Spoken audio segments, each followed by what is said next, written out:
हम बात कर रहे हैं जो इंडिया में अब एक नई फिल्म रिलीज की गई है ऑपरेशन सिंदूर के बाद। इसका नाम रखा गया है ऑपरेशन महादेव। मकबूजा जम्मू कश्मीर में ये ऑपरेशन जारी है। बताया जा रहा है कि वहाँ दहशतगर्द हैं जिन्होंने पहलगाम के हमले में हिस्सा लिया। पाकिस्तान की जानिब उनकी तोपों का रुख है। साबित ये करना चाह रहे हैं कि पाकिस्तान कैसे इसमें मुलव्विस है। और जो दहशतगर्द मारे गए एक फिल्मी अंदाज में मैं डिटेल्स की डिस्कस कर चुका हूँ। वो लगता है जैसे बॉलीवुड का कोई स्क्रिप्ट हो। लेकिन इस बीच में हम देखते हैं कि कांग्रेस के बड़े सीनियर रहनुमा जो इससे पहले वज़ीर दाखिला भी रह चुके हैं, फाइनेंस मिनिस्टर भी रह चुके हैं, पी चिदम्बरम, उन्होंने मोदी सरकार का पोल खोल दिया। वो ये कहते हैं कि इस बात के कोई सबूत नहीं है कि हमलावर पाकिस्तान से आए थे और इंडियन हुकूमत अपने नुकसानात जो जंग में हुए उसको भी छुपा रही। और पैरेलल आप देख रहे हैं आज भी डोनाल्ड ट्रंप मुखातिब थे, बार बार वो बताते हैं कि कैसे उन्होंने पाकिस्तान इंडिया के दरमियान सीज फायर करवाया। मेरी जो अपनी गिनती है, हिसाब में कमज़ोर हूँ, लेकिन 28 या 29 बार वो कह चुके हैं कि मैंने सीज फायर करवाई। तो इस पर बात करते हैं। मसूद खालिद साहब खुश आमदीद सर, और कमर चीमा साहब आपको खुश आमदीद। ये जो मसूद साहब पी चिदम्बरम की स्टेटमेंट है और जिस तरह से उनका ज्वाइंट सेशन भी था, वहाँ राजनाथ से भी कई सवाल पूछे गए। पी चिदम्बरम साहब की जो स्टेटमेंट है कि इसके सबूत नहीं कि हमलावर पाकिस्तान से आए थे, ये कितनी सिग्निफिकेंट है इंडियन इंटरनल पॉलिटिक्स को लेके और इंटरनेशनली पाकिस्तान की पोजीशन को लेके? जी शुक्रिया। देखिए, ये जो इंटरव्यू आज मैंने भी देखा है, ये बहुत अहम है क्योंकि ये खासी अहम शख्सियत हैं।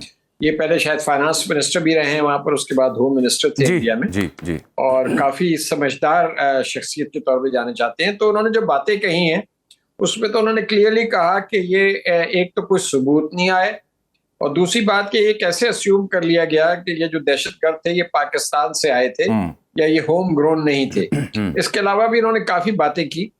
तो उन्होंने जो बीजेपी गवर्नमेंट है, मोदी सरकार को यानी कि बिल्कुल ये जो उन्होंने एक ड्रामा रचाया इसके बाद, पहलगाम के वाक़े के बाद, उसको उन्होंने बिल्कुल एक्सपोज कर दिया है। अब बात यह है कि मोदी सरकार जो है अप्रैल से यानी कि बहुत प्रेशर में है, इंटरनली भी और एक्सटर्नली भी। एक्सटर्नली तो आपने देखा कि जो अमेरिका के साथ उनके ताल्लुकात हैं उसमें एक तनाव आया है कि सदर ट्रंप साहब जो हैं वो, आप बिल्कुल सही कह रहे हैं कि कुछ 27 या 28 दफा जो है वो कह चुके हैं कि सीज फायर मैंने कराई, और इंडिया जो है इससे इनकारी है।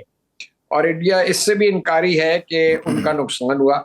उस पर भी मुतज़ाद बयानात जो हैं वहाँ से एमिनेट हुए कि जी हमारा नुकसान हुआ है, क्लियर कोई बात नहीं उन्होंने की। तो ये सारी चीज़ें जो हैं, इससे एक इंटरनल प्रेशर वहाँ पर काफ़ी बड़ा है मोदी साहब के ऊपर।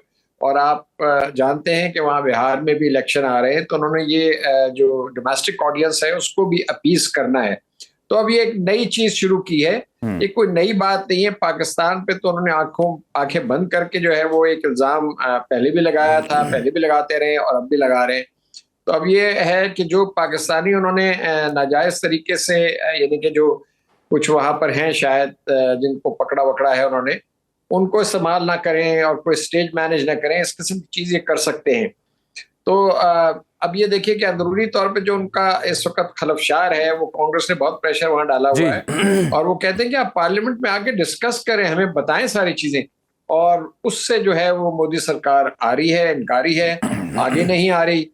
तो लेकिन दुनिया ने भी उनका नैरेटिव जो था बैरूनी महाज पे वो एक्सेप्ट नहीं किया। किसी ने पाकिस्तान को कंडम नहीं किया, किसी ने पाकिस्तान की इन्वॉल्वमेंट को के बारे में कोई उंगली नहीं उठाई। उन्होंने दहशतगर्दी का जो था वाकया उसकी मजम्मत की, पाकिस्तान ने भी मजम्मत की और बिल्कुल सही बात थी। लेकिन किसी ने इंडिया का ये जो वर्जन था, ये नैरेटिव नहीं खरीदा कि इसमें पाकिस्तान। बिल्कुल ठीक। अच्छा खालिद मसूद साहब, मैं आपसे जानना चाह रहा हूँ कि ये, मैं जैसे कि आज ट्रंप का मैं दोबारा जिक्र कर रहा था, वो बार बार कहती हैं इंडिया क्यों रिलक्टेंट है ट्रंप के किरदार को तस्लीम ना करने।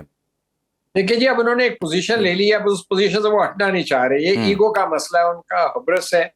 अब देखिए, मैं आपको एक और बात बताना चाहता हूँ, या मतलब ये कहना चाहता हूँ, वो ये है कि जब ये वाकया मतलब ये एपिसोड चल रहा था, जब कॉन्फ्लिक्ट चल रहा था, तो उसमें इंडियंस क्लेम कर रहे थे कि हमें बड़ी कामयाबी हो रही है, हम पाकिस्तान में अंदर जाके जो है उनकी मिलिट्री इंस्टॉलेशंस को हमने टारगेट कर दिया, उनको तबाह कर दिया। तो भाई फिर आपने सीज फायर क्यों एग्री कर ली? देखिए ना, अगर आप जीत रहे थे या आपको कामयाबी हो रही थी तो आप उसको आगे लेके चलते। तो ये सारा जो है एक एग्जेजरेशन और फाल्सहुड के ऊपर ये नैरेटिव उन्होंने बनाने की कोशिश की है। अब ये बिकेगा नहीं। देखिए, ये जो आप कह रहे हैं कि एनकाउंटर हुआ है और वहां मकबूजा कश्मीर में आज वो कार्रवाई कर रहे हैं, बिल्कुल सही बात है कि वो ये पार्लियामेंट के सेशन से पहले ये एक और जो है वो एक गेम लेकर आए हैं, एक ड्रामा कर रहे हैं। इसको भी दुनिया जो है वो क्रेडिबिलिटी इसकी नहीं होगी इस चीज की, मैं आपको बताता हूँ, क्योंकि ये बिल्कुल उनका बहुत बड़ा इंटेलिजेंस फेलियर था। भाई वो लोग आ गए, इतने मीलों आपके टेरिटरी में आ गए और उसके बाद वैनिश भी हो गए। वैनिश ऐसे हो गए जैसे लगता है कि हवा में उड़ गए। बिल्कुल। तो आपके उस इलाके में जहाँ के वहां पर लोग जियारत के लिए जाते हैं हर साल, और जहां इतने टूरिस्ट मौजूद थे, तो आपकी सिक्योरिटी फोर्सेस क्या कर रही थी? ये सारी चीजें बिल्कुल अनटेनेबल हैं। इसीलिए इंडिया के जो था स्टोरी, उसको कहीं से भी पजीराई नहीं मिली। उन्होंने अपने डेलीगेशंस भेजे, उनको भी कामयाबी नहीं हुई। अल्लाह का फजल है कि हमारी बात को सुना गया।